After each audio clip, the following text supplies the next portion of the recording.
ஒழுங்கு செய்வோம். என்ன சொன்னா கடந்த தடவை அனுரை வந்து வடமராட்சிக்கும் தென்மராட்சிக்கும் போகிற போது நாங்கள் கேட்டோம் என்ன செய்ய தென்மராட்சிக்கும் வடமராட்சிக்கும் தான் போவார். இங்கே வருகை தந்து கொண்டிருக்கின்றார். குறிப்பாக சொல்ல போனால் மிகவும் ஒரு எளிமையான முறையிலே இந்த மேடையிலே வருகை தருகின்றார். ஏனென்று சொன்னால் நமது அரசாங்கமானது மக்கள் பணத்தை வீணடிப்பதில்லை.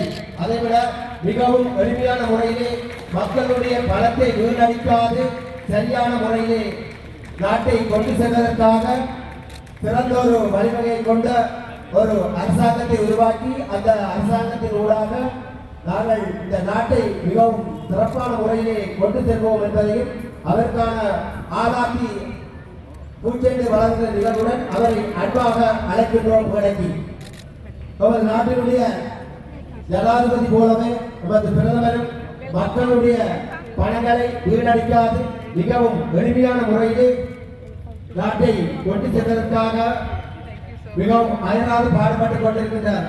இந்த வட்டுக்கோட்டை தொகுதிக்கு அவர் எங்களுக்கு எல்லாருக்கும் நல்ல சந்தோஷமா இருக்குது.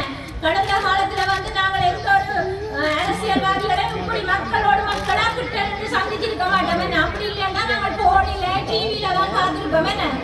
இன்றைக்கு எல்லாரும் மிக்க மகிழ்ச்சியில் இருக்கிறோம். மற்றது நாங்கள் அனைவரும் இந்த விமர்சனமாக நடக்க தொடங்குது. அதே போலத்தான் இந்த எங்களுடைய அரசாங்கத்துல வந்து நாங்கள் எடுத்த உடனே எல்லாத்தையும் உடனடியா செய்ய முடியாது. எல்லாமே ஒரு கட்டம் கட்டமாகத்தான் செய்ய முடியும். அது பெண்கள் மத்தியில நிறைய பிரச்சனை இருக்குது.